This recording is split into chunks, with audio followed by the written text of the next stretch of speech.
Bonjour à tous et bienvenue. Nous allons commencer ce webinaire proposé par le CAU du Loiret sur la prise en compte des enjeux de santé dans les opérations d'urbanisme et d'aménagement. Je suis Laure Fauconnier, directrice adjointe du CAU du Loiret et conseillère en paysage, et j'animerai ce webinaire avec Benoît Lopez, conseiller en urbanisme. Bonjour. Ce webinaire est soutenu par l'Agence régionale de la santé Centre-Val de Loire, dans le cadre d'une convention signée pour 3 ans et qui vise à porter l'urbanisme favorable à la santé sur tout le territoire du Loiret. Donc, ce webinaire a pour objectif de vous expliquer ce qu'est l'urbanisme favorable à la santé et comment le CAE peut intégrer cette démarche dans ses missions de conseil auprès de vous. Le webinaire va durer une quarantaine de minutes.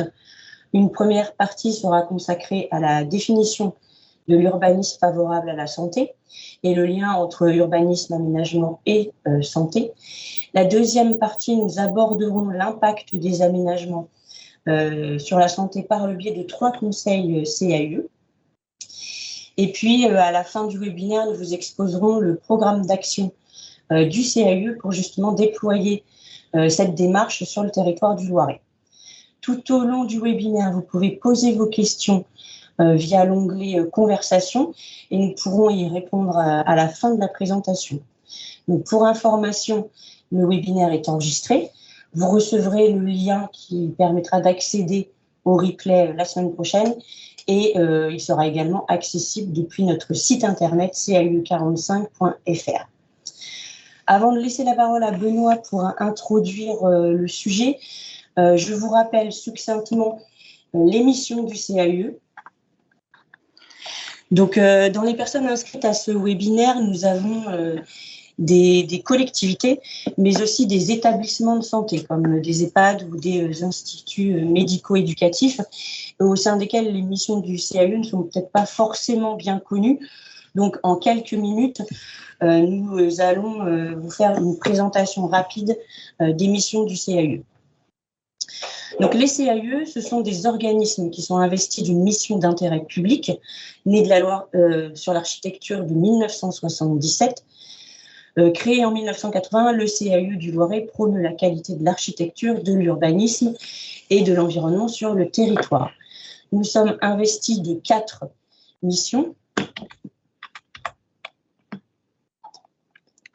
qui sont conseillers, sensibilisés, formés et informés sur la qualité du cadre de vie. Donc, nous sommes financés par une part de la taxe d'aménagement qui est perçue sur les permis de construire, des subventions spécifiques, comme ça peut être le cas, par exemple, avec la convention avec l'ARS et la cotisation de ses adhérents. Nous sommes une équipe pluridisciplinaire de 11 salariés.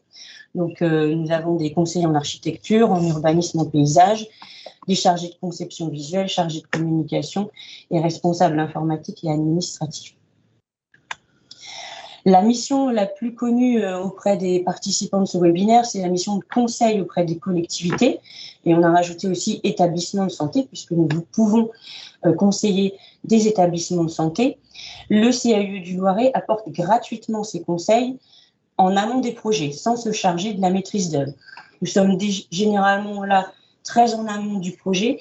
Si vous avez des projets d'aménagement, que ça concerne l'architecture, l'environnement, paysage, patrimoine ou urbanisme, on est vraiment là en amont pour vous accompagner sur les objectifs d'aménagement et aussi les démarches envisageables pour faire avancer le projet. On peut être là en fin de projet, puisque nous avons l'habitude aussi de réaliser des fiches de référence par rapport aux opérations que l'on a suivies. Nous avons également une mission de conseil auprès des particuliers.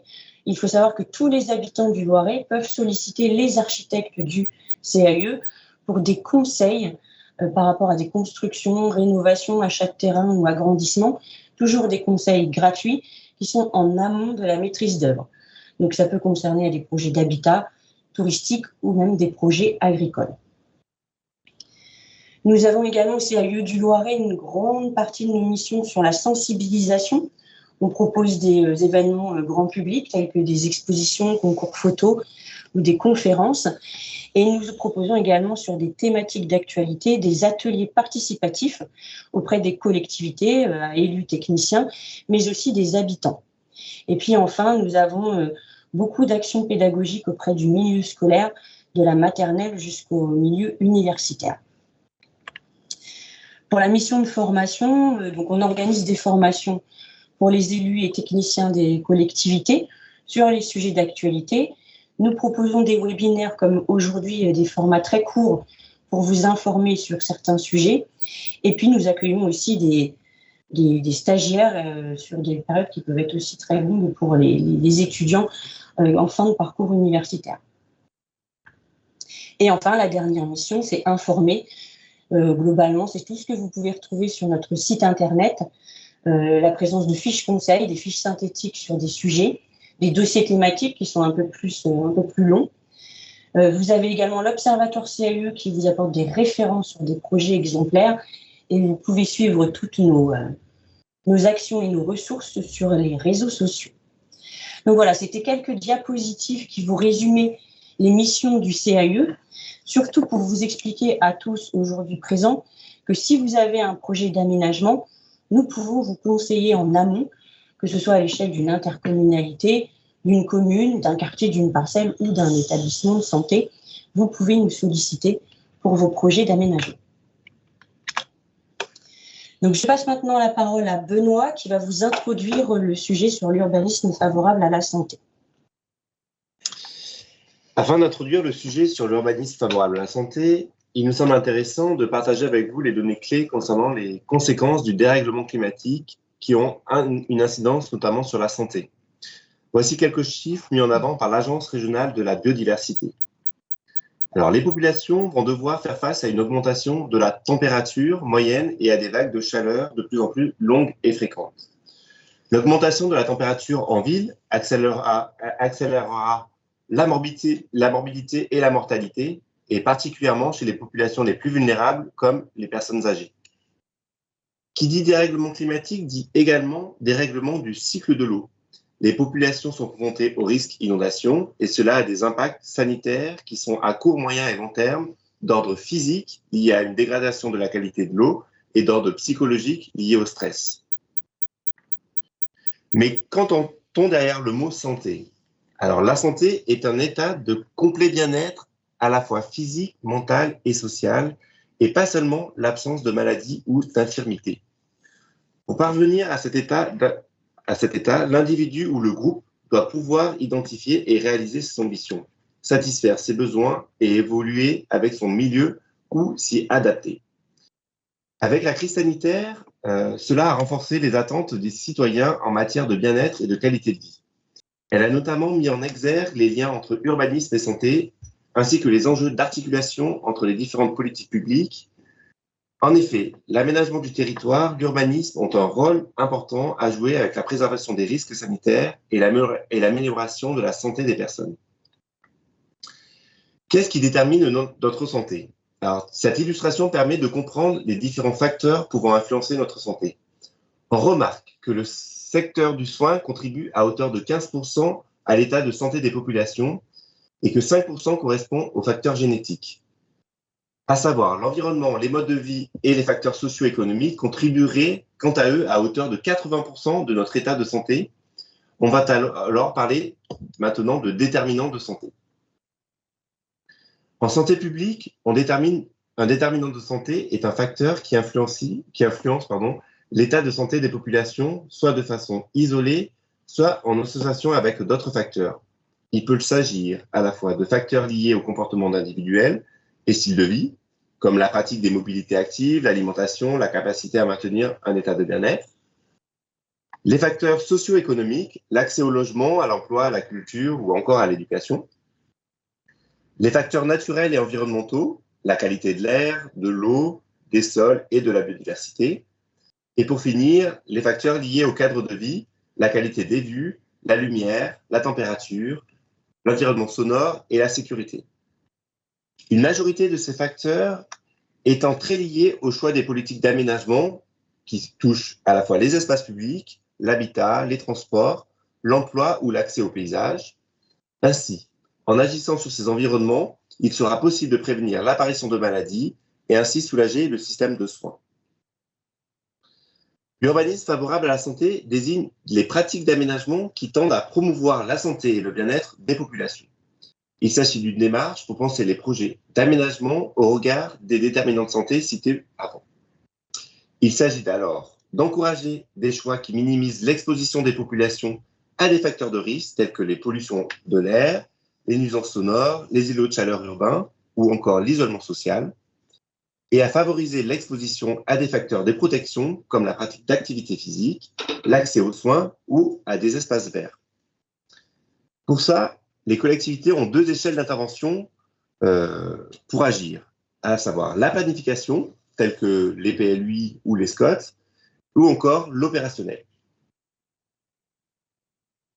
Nous allons maintenant voir 8 axes de travail pour un urbanisme favorable à la santé. Tout d'abord, réduire les émissions et expositions aux pollutions et aux polluants et nuisances, notamment en protégeant et valorisant les milieux et ressources naturelles. Encourager les modes de vie favorables à la santé, notamment l'activité physique et l'accès à une alimentation saine et durable. Promouvoir la cohésion sociale et le bien-être des habitants en offrant à chacun des possibilités de logement, de mobilité et d'activités récréatives à travers les espaces publics. Faciliter l'accès à l'emploi, l'accès aux équipements et services, dont le soin et les services socio-sanitaires. Réduire les inégalités sociales et environnementales de santé avec une attention particulière sur les personnes en situation de vulnérabilité, comme les personnes âgées. Veiller à l'articulation des différentes politiques publiques, espaces verts, déplacements, habitat, au regard de leur impact sur la santé. Impliquer l'ensemble des parties prenantes, y compris les citoyens. Et enfin, penser un projet adapté aux spécificités locales et environnementales, adaptement au changement climatique, transition énergétique et écologique et sobriété foncière. Dans cette démarche systémique, il s'agit de penser et re-questionner les choix d'aménagement avec une vision santé. Alors, l'aménagement des villes et des villages peut agir positivement ou négativement sur un déterminant de santé cité plus haut. Ces déterminants de santé impactent la santé, à savoir la santé, le bien-être, la qualité de vie, ce qui peut orienter les politiques publiques, donc intégration de la santé dans toutes les politiques, et ces politiques donc influencent les aménagements. Voilà, c'est vraiment une démarche systémique. Donc, l'urbanisme favorable à la santé, c'est également une démarche participative. Il faut vraiment porter attention à la bonne représentativité des habitants. Donc, la concertation, les démarches participatives sont vraiment un point crucial de cette démarche. L'approche vise vraiment à comprendre la stratification sociale du lieu qui va être aménagé et comprendre aussi où sont les populations vulnérables. Donc, derrière populations vulnérables, on a bien sûr les personnes de plus de 65 ans, les nourrissons, les jeunes enfants, les femmes enceintes, les personnes souffrant de pathologies cardiovasculaires, insuffisance cardiaque et respiratoire, et les personnes asthmatiques. Derrière les facteurs de vulnérabilité, il y a aussi les personnes qui sont en situation socio-économique défavorable, et c'est vraiment un point de vigilance et un point d'attention dans cette démarche. Donc vraiment, les populations sensibles et vulnérables constituent une cible particulière pour la prévention et l'action en santé et environnement.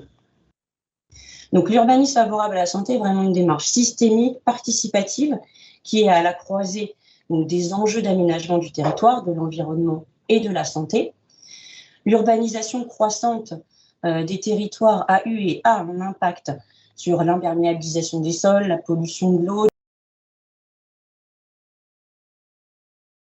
le contact entre nature et biodiversité. Ça a eu également des influences sur le changement de mode de vie, les déplacements, l'alimentation.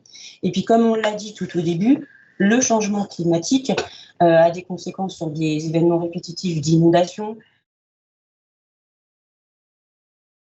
d'îlots de chaleur urbains dans les enveloppes urbanisées, et puis une quantité et un contenu allergique des pollens de plus en plus présentes depuis ces dernières années.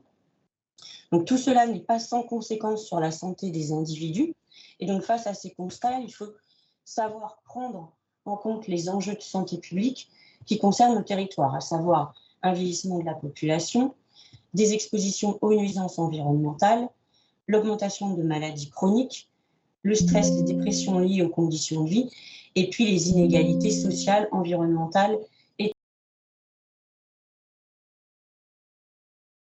favorables à la santé, une démarche qui se déploie en France depuis déjà une dizaine d'années, a vraiment pour objectif principal de faire évoluer les pratiques d'aménagement et d'urbanisme vers une meilleure intégration des enjeux de santé publics et environnementaux.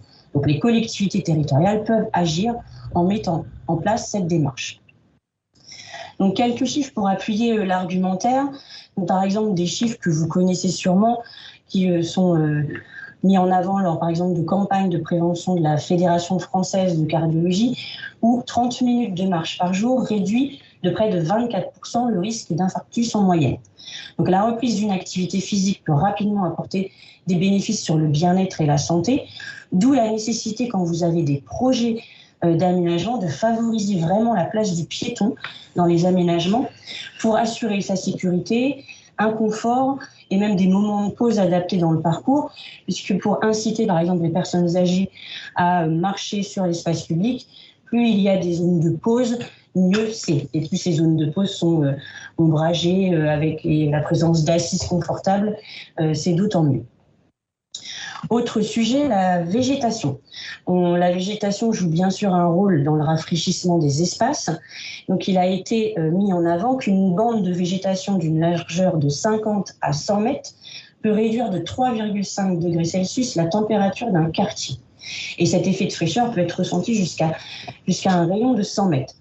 Donc ces chiffres ont souvent été mis en avant quand on a beaucoup parlé des micro-forêts urbaines ou bosquets urbains. Et donc c'est sûr que la végétation va absorber et réfléchir une partie des rayons solaires et donc produire de l'ombre. L'ombrage est vraiment important pour le confort thermique humain. Et puis l'évaporation des végétaux rafraîchit l'air environnant. Ainsi, les espaces végétalisés assurent vraiment des zones refuges en cas de forte chaleur. Et le rafraîchissement sera d'autant plus important si le sol est naturel et que les arbres sont associés à d'autres strates de végétation telles que des arbustes. C'est pour ça qu'on parle vraiment d'une bande de végétation. Et puis, dernier constat aussi, les espaces verts, on le sait, ont de multiples qualités, notamment sur la réduction du stress, favoriser le bien-être mental. Et dans les enveloppes urbanisées, ce sont souvent les endroits aussi les plus calmes. Ces espaces permettent aussi de pratiquer le sport, l'exercice physique et un formidable anti-stress. Donc, en plus de contribuer à la réduction de la pollution de l'air, ça limite les températures extrêmes. Et l'étude réalisée, où vous avez les chiffres sur la diapositive, montre vraiment l'importance, donc cette règle des 300, l'importance d'avoir par exemple une vision depuis sa fenêtre de 3 arbres, d'être dans un quartier qui profite de 30% de canopée et être à moins de 300 mètres de son domicile ou de son lieu de travail d'un parc ou d'un espace végétalisé. Donc voilà, on a fini sur un peu une introduction rapide de l'urbanisme favorable à la santé. On vous propose maintenant de développer des exemples de conseils CAU pour que vous compreniez vraiment ce que l'on peut faire, adapté, par le biais, on va dire, de l'urbanisme favorable à la santé et à 3 échelles différentes. Alors voici notre village fictif et nous allons analyser ensemble 3 échelles de projets sous le prisme de l'urbanisme favorable à la santé. À savoir sous le prisme d'un établissement de santé, une école et ses abords et un nouveau quartier.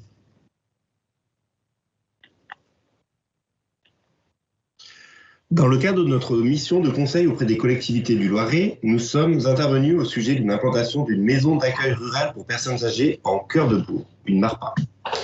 Le site stratégique que vous voyez sur la carte en orange, propriété de la commune, présente plusieurs atouts. Proximité des commerces et des services, liaison douce directe par une venelle existante par le nord et arbres et végétalisation existantes sur le site. La collectivité avait réfléchi au développement de son équipement sur ce foncier stratégique. En retrait de la rue côté sud, du stationnement au premier plan et un espace extérieur privé à l'équipement à l'arrière. Nous sommes intervenus une année après cette réflexion communale.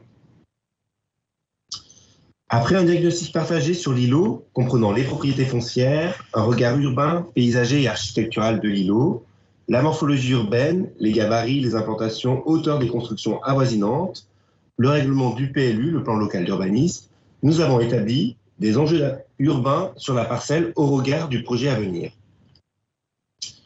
Ce qui nous semblait important à prendre en compte dans le projet a été résumé sur ce schéma d'enjeux d'aménagement, à savoir notamment la perspective sur le clocher de l'église qui devait être conservé, l'espace public vert important, accessible à tous et pour tous en prenant en compte la végétation déjà présente sur le site, une implantation du nouvel équipement à rechercher, adapté au contexte local, avec une recherche d'approche ponctuelle à la rue, s'inspirant de l'identité des formes urbaines bâties préexistantes de l'îlot, comme vous pouvez le voir sur la carte, et une organisation d'une promenade adaptée au public de personnes âgées.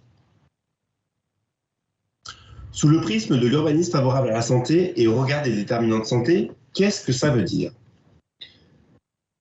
Tout d'abord, aménager des logements et des espaces communs de qualité. Donc, réfléchir à des choix de matériaux, de construction adaptés, une orientation et un agencement des pièces de vie, un aménagement des espaces extérieurs au logement, un regard sur le parc, les espaces extérieurs privés, de façon à la fois à minimiser l'exposition des occupants à des facteurs de risque, nuisances sonores, polluants de l'air extérieur et intérieur, et à la fois à maximiser l'exposition à des facteurs de protection, comme la lumière naturelle, des vues esthétiques et agréables vers l'extérieur, et un environnement sonore agréable, régulation thermique optimale avec des ombrières.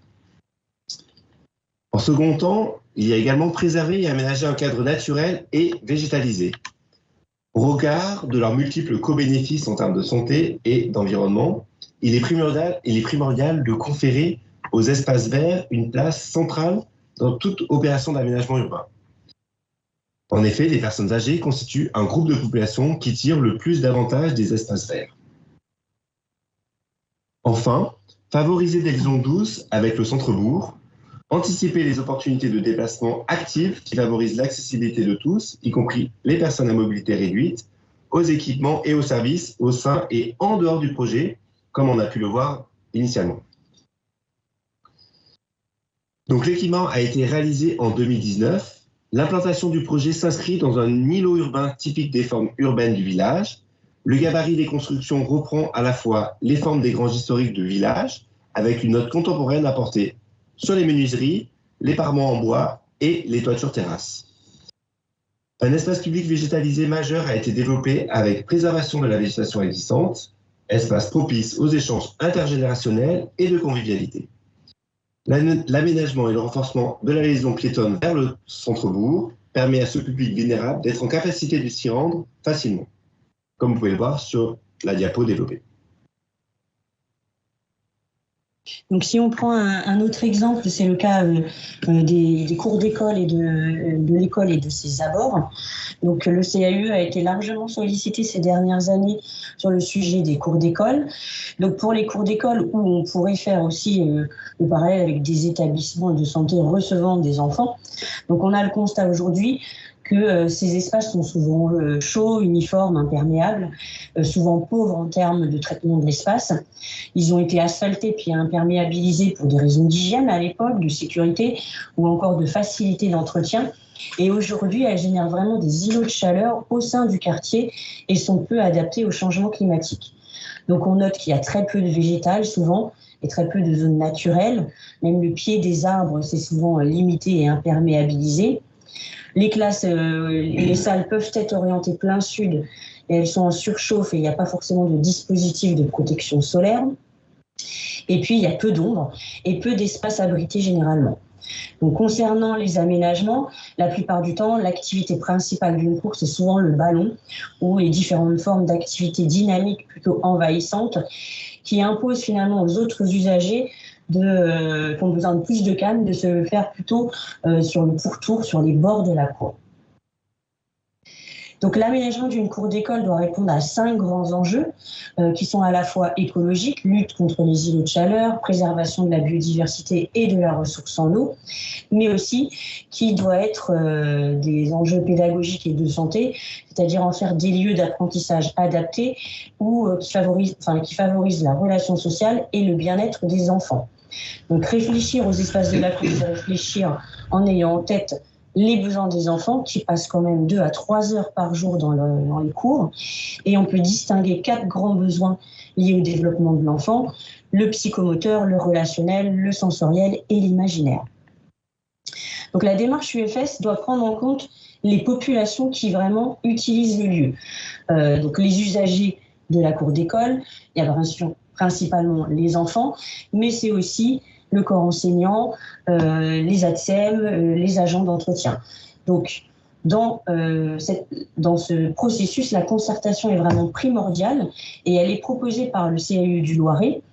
La demande croissante que l'on a eue sur les cours d'école ces dernières années nous ont incité à concevoir une mallette pédagogique numérique qui va permettre, en amont du conseil CAUE, d'impliquer tous les usagers de l'école dans vraiment une démarche de sensibilisation sur les différentes thématiques, sur les différents aménagements que pourrait avoir cette cour plus résiliente, adaptée aux besoins de chacun, vraiment en amont de nos interventions. Donc ce travail mené depuis quelques années va dans le sens de la prise en compte de la santé dans les projets d'aménagement, le bien-être des enfants et une meilleure adaptabilité en fonction des moments de la journée, mais aussi des différentes saisons.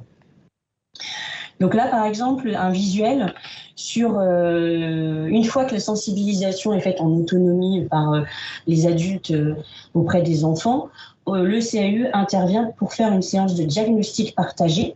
Et sur ce schéma, donc on note vraiment tout ce diagnostic et on a un constat, c'est que par exemple, vous voyez les taches rouges, c'est par exemple toutes les activités dynamiques, l'espace que prennent ces activités dynamiques sur les cours. Donc là, on a une cour maternelle au centre dans le patio et élémentaire sur le côté. On constate aussi qu'il y a c'est des zones très bruyantes, donc la place vraiment dynamique. Ça court dans tous les sens, le ballon, les cris. Beaucoup de soleil et peu de protection par rapport au soleil ou à la pluie.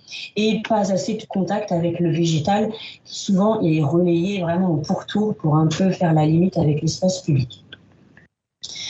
Donc ensuite, on fait une autre séance, une fois que le diagnostic est posé, une autre séance pour comprendre vers quoi on va et puis faire travailler les enfants et les adultes sur la détermination d'un zonage dans la cour. Et ça, c'est une planche un peu finale de la concertation qui met en avant les différentes zones qui ont été réfléchis ensemble, avec en y associant les références les plus plébiscitées, que ce soit du mobilier, du type de sol ou le type de végétal qu'on veut y installer. Donc si on regarde par exemple ce qui est ressorti de cette concertation pour la cour élémentaire, au regard des déterminants de santé, si on analyse les enjeux donc au regard de l'UFS, il s'agit de se poser la question, est-ce que ces enjeux d'aménagement qui sont ressortis ont eu un impact positif, négatif, avec quelle pondération sur tel ou tel déterminant de santé. Sachant qu'on a vu au début qu'il y a à peu près une quinzaine de déterminants de santé, le maître d'ouvrage peut aussi juger que tel ou tel déterminant de santé peut être prioritaire. On n'est pas obligé de parler de tous les déterminants de santé, mais essayer de prioriser sur vraiment la volonté de l'aménagement. Donc par exemple, les espaces jardins pédagogiques au nord vont avoir un impact positif sur la biodiversité, le développement des compétences individuelles. Pour les espaces, par exemple, sportifs, donc, qui ont été réduits par rapport à ce qui existait initialement, mais qui sont nécessaires, ça va bien sûr avoir un impact positif sur les activités sportives physiques des enfants et sur leurs compétences individuelles. Les espaces calmes, quant à eux, auront un impact positif sur plutôt un environnement sonore plus calme, un lieu où il y a des interactions sociales et un lieu plus sécurisé par rapport à une cour qui peut être d'autres espaces qui peuvent être plus dynamiques. Et puis les espaces plantés, si on les analyse au regard des déterminants de santé, bien sûr ça va avoir un impact positif sur le ressenti de fraîcheur dans la cour, un impact positif sur la biodiversité. Et si on pousse l'exercice vraiment à se poser la question, est-ce que cet aménagement sera positif ou négatif sur tel ou tel déterminant de santé, on peut par exemple porter une vigilance sur la qualité de l'air. Donc normalement, quand on plante, bien sûr qu'on se dit bon, la qualité de l'air va être améliorée, on capte plus de CO2, les particules fines, mais néanmoins, il faut avoir une vigilance sur le choix des essences, puisque certaines essences sont très allergisantes, surtout auprès d'une population vulnérable, sensible, telle que les enfants. Attention au choix des végétaux, puisque certains pollens peuvent provoquer beaucoup d'allergies. Donc il ne s'agit pas de supprimer toutes les espèces allergisantes, mais vraiment de travailler la diversité et de faire attention à ces différents degrés d'allergie pour faire en sorte que cette qualité de l'air soit vraiment bonne pour les enfants. Donc voilà. Donc voilà, on essaye d'analyser, une fois qu'on a un peu les objectifs, on peut faire cet exercice de se dire est-ce que ça a un impact positif ou négatif sur ces déterminants de santé. Donc le regard par le biais de l'UFS permet vraiment aux collectivités ou aux établissements de se poser la question tout au long de l'élaboration du projet si tel ou tel axe d'aménagement va avoir un impact potentiel positif ou négatif sur ces déterminants de santé. L'objectif est vraiment de maximiser les facteurs de protection. Nous vous présentons le dernier exemple, l'aménagement d'un nouveau quartier. Alors ici, la collectivité nous avait sollicité pour porter un accompagnement dans une réflexion avec le groupe de travail dans l'urbanisation d'un foncier à proximité du cœur de bourg. C'est ce que nous voyons en rouge encadré. Comme vous pouvez le voir, il s'agit d'une organisation communale assez classique. Alors, à proximité de la place du village, où l'on retrouve l'église et ses commerces, se trouve l'îlot des équipements et services composés à la fois de la mairie, de l'ancienne école. Et ici, dans ce cas, il y a une extension d'école et on retrouve aussi la salle communale. Pour des questions de sobriété foncière, la commune se questionne sur le devenir d'un terrain communal situé à l'ouest du cœur de bourg, limitrophe d'un lotissement existant, d'un bois communal avec aménagé en parcours de santé, du cimetière et des équipements sportifs plus sonores. La situation est stratégique, à proximité de tous les équipements, dans un cadre paysager et agréable. Pour renforcer la couture de ce nouveau quartier d'habitat, nous avons orienté la collectivité sur la porosité des passages possibles vers le cœur de bourg. Nous avons également attiré l'attention sur la végétalisation existante du site en réflexion qui pourrait être renforcée à la fois sur le cimetière et sur ses abords. Il y avait également une perspective sur le clocher de l'église qui serait à prendre en compte et à être valorisée en renforçant cette qualité paysagère. Il était également question d'étudier la possibilité d'implanter une chaudière bois collective qui alimenterait la totalité des équipements publics à proximité. Nous avons aussi nourri la réflexion du groupe de travail en développant sur ce secteur en réflexion deux principes d'implantation des futures constructions. Au regard des déterminants de santé, qu'est-ce que ça veut dire? Donc, à savoir, organiser les parcelles en lien avec l'environnement et l'orientation, travailler sur la qualité des logements, préserver un cadre naturel et végétalisé, et pour finir, favoriser des liaisons douces entre quartiers, faciles et agréables. Pour conclure, travailler un projet d'aménagement sous le prisme de l'urbanisme favorable à la santé permet de prendre en compte tous les usagers, de déterminer les enjeux de santé prioritaires et de construire un argumentaire pour les maîtres d'ouvrage, à savoir les collectivités territoriales. Dans le but de développer une politique d'aménagement prenant en compte la santé, l'environnement, le bien-être physique, mental et social des habitants, ces quelques exemples permettent de vous rendre compte des conseils du CAE et comment nous commençons à intégrer l'UFS dans nos conseils auprès des collectivités, et cela à différentes échelles de projet. Nous allons maintenant parler du programme d'action porté par le CAE sur l'urbanisme favorable à la santé, programme d'action soutenu et construit avec l'ARS Centre Val de Loire. Je laisse la parole à Laure. Donc, pour finir, juste vous présenter comment nous allons déployer l'urbanisme favorable à la santé sur les territoires, donc tous les territoires du Loiret, mais spécifiquement ruraux, et auprès des professionnels, des futurs professionnels de l'urbanisme. Donc, c'est une convention signée avec l'ARS pour une durée de 3 ans, avec 4 objectifs. Inscrire l'UFS dans les actions du CAE. Donc, ça a commencé en 2024. L'équipe du CAE a suivi une formation spécifique sur l'urbanisme favorable à la santé et nous avons inscrit cette démarche dans le projet stratégique du CAE. En deuxième objectif, c'est sensibiliser et accompagner les acteurs du territoire à cette démarche. Donc, il est prévu la création de modules de sensibilisation, tels que le webinaire, aujourd'hui qui en fait partie, mais aussi des ateliers participatifs de sensibilisation et des interventions auprès des étudiants. Alors, on a à cœur de vraiment intervenir en milieu universitaire, puisque ce sont les futurs professionnels du cadre de vie. Donc, il nous semble intéressant de les sensibiliser dès le début dans cette démarche. Bien sûr, nous avons dans cette convention l'objectif d'accompagner des collectivités et des établissements de santé dans leurs projets d'aménagement. Donc, vous en faites partie. Donc, n'hésitez pas à nous solliciter si vous avez la volonté de mettre l'UFS au cœur de vos projets. Et puis, nous avons l'intention de créer des outils, donc tels que des fiches d'aide, des subventions, des maquettes qui pourront être manipulées et être utilisées lors des ateliers de sensibilisation, et puis des fiches de référence pour partager auprès de tous les acteurs du territoire. Un troisième objectif, c'est rassembler les partenaires du territoire autour de cette thématique, donc réseau de partenaires et l'ensemble des acteurs du territoire, participer à des rencontres thématiques et puis faire des enquêtes aussi de territoire via des projets tutorés avec les étudiants de l'université. Donc, quelques exemples, on a déjà commencé à faire des ateliers sous forme de jeu aussi, dans le but un peu de manipuler, de vous faire comprendre qu'est-ce que c'est réellement ces déterminants de santé qu'on vous a parlé en début de présentation.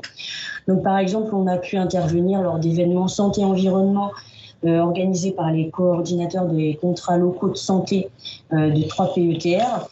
Gatineau-Montargois, Forêt d'Orléans, Loire-Sologne et Beauce, Gatineau, Pittivray. Et puis, on a déjà aussi commencé des sensibilisations auprès des étudiants en Master 1 pour les faire manipuler ces déterminants de santé et si les aménagements avaient des impacts positifs ou négatifs sur ces déterminants. Et puis, le dernier objectif, c'est vraiment de communiquer tout ce qu'on va pouvoir analyser et puis référencer. Donc, ce travail sera communiqué auprès de notre lettre d'info, le site internet et les réseaux sociaux. Et puis, nous participerons bien sûr aussi au comité départemental des acteurs de l'UFS et nous nous engageons aussi à alimenter une plateforme nationale qui s'appelle Territoire engagé pour un environnement et une santé. On va essayer de mettre des références et des accompagnements qu'on pourra faire au long de ces 3 années de la Convention. En ce qui concerne le calendrier 2025, donc on est à votre disposition pour conseiller et apporter un appui aux collectivités ainsi qu'aux établissements de santé sur leurs projets d'aménagement. Donc n'hésitez pas à nous solliciter via notre adresse mail contact que vous aurez à la fin de la présentation. Donc nous solliciter en amont de vos projets pour des questions d'aménagement de territoire. Pour les établissements de santé, on est déjà intervenu auprès de quelques établissements, un EHPAD qui se posait la question de l'aménagement de tous ces espaces extérieurs, ou encore un institut médico-éducatif qui accueille des enfants sur comment revaloriser cette cour pour l'adapter aux enfants. Donc ça, c'est un premier axe. Nous avons l'objectif cette année de faire des ateliers participatifs destinés aux techniciens et élus dans leur projet d'aménagement. Et le thème de cette année sera vraiment les enjeux de santé dans l'aménagement des cours d'école et de leurs abords ou d'établissements recevant des enfants. Donc ces ateliers sont prévus en novembre et décembre et vous serez informés si vous voulez y participer, vous serez les bienvenus. Et puis, nous allons aussi profiter de cette année aussi pour repérer des opérations d'aménagement exemplaires afin de pouvoir les diffuser auprès de tous dans le département. Donc voilà, on en a fini avec notre présentation. Donc, nous sommes à disposition des collectivités et des établissements de santé pour vous accompagner dans vos projets. Et si vous avez vraiment à cœur de porter l'urbanisme favorable à la santé sur vos territoires, il ne faut surtout pas hésiter à solliciter le CAUE auprès de l'adresse mail contact@caue45.eu. Donc vous allez recevoir d'ici une semaine le lien vers le replay de ce webinaire, et puis il sera également accessible depuis notre site internet caue45.fr.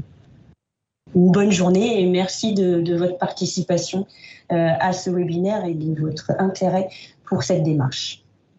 Bonne journée. Bonne journée à vous, merci, au revoir.